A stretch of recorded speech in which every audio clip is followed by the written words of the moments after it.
Guys, at this stage, there is no excuse whatsoever for Kennedy Carter not to have been signed in the WNBA. Like, at this stage, I don't care. I don't think teams should care. I think it makes nearly no difference at this stage what Kennedy Carter, like, about some of the off the court issues, because everybody knows, everyone who has been a part of like basketball teams knows, and like not even basketball teams, sports teams, that it's like there are sometimes players that might be a bit of a loose cannon, but they're good enough that, yeah, like you kind of have to not even make it, you have to make some exceptions for them. Like, you have to make some exceptions for players like that. Like Dennis Rodman, the Chicago Bulls as long as Dennis Rodman performed the court, they let him do some of the stuff. They genuinely let him do some of the stuff. Kennedy Carter is after pulling off this in a playoff game. Kennedy Carter is after pulling off a stat line. By the way, they were the 13th seed and they beat the number 4 seed in an upset win. She just had 52, 8, 3 assists, 3 steals on over 50% shooting and 6 of 11 from 3. She just had 52 points in a win. 52 in a win. I'm sorry, like, I don't care. I do not care what she has done. She could be the literal devil. And I mean this. She could be the actual devil, and it does not matter. She could be the devil. It really doesn't matter in any way. And do you want to know why? Because she's one of the 10 best players in the world. There is no excuses. There's no excuse for not having one of the 10 best players in the world in the WNBA. There's just not. There's not. And a lot of people are going to be saying, oh, but like, you know, what can she do to a locker room? At this stage, I don't care. The locker room has to your locker room has to know, like, this is what's happening. Your locker room needs to know, okay, we are making exceptions for Kennedy Carter. Kennedy Carter is being treated a bit differently, which is why they all had a big problem with how Kennedy Carter is being treated differently. And it's like, a coach needs to simultaneously, like, you can't solely cater everything to Kennedy Carter. And I understand that. Like, if you are, say, Therese Weatherspoon, it seemed like she only catered to Kennedy Carter and Angel Reese. There was nothing else. And mostly people had a problem with Kennedy Carter on that team. That's fine. But you do not. 13 teams. And again, it's not going to fit on every team. We saw what happened with Dennis Rodman when he wasn't with the Pistons or the Bulls. He had bad stretches when he wasn't with those two teams. Like, we know that. We all know that. Like, that can happen. And it's fine. Not every team could suit a Kennedy Carter. But like, she can be a player that pushes you from a competitive team to like a top team in the WNBA.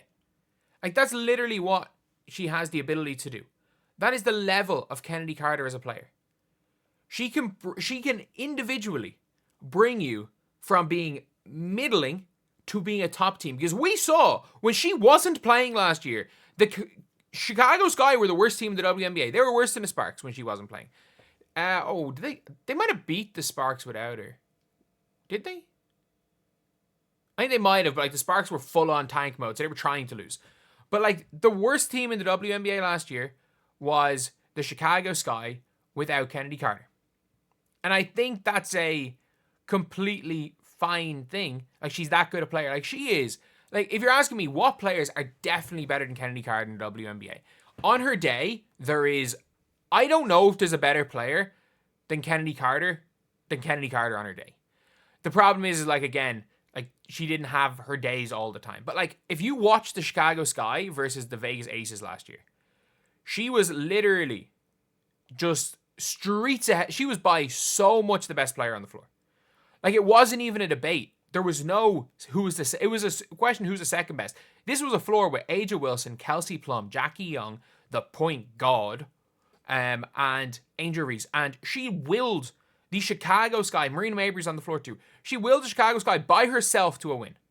Like, there's no question about that. Like, she literally willed them by herself to a win.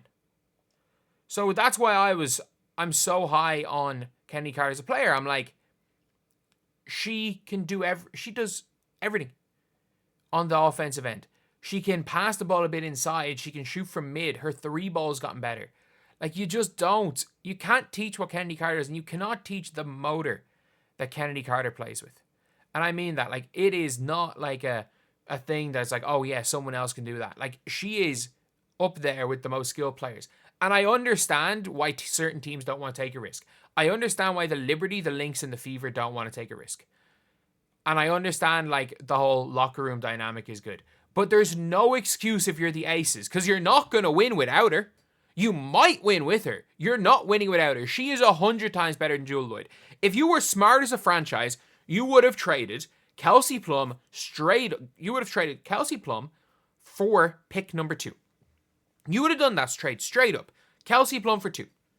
And you would have gotten Jewel Lloyd's contracts off the books. You would have expected what happened with Chennedy Carter, giving Chennedy Carter $150K, put Chennedy Carter in as a starter there, and then use the remaining salary to sign a bench player because they've got 17 centers on the roster.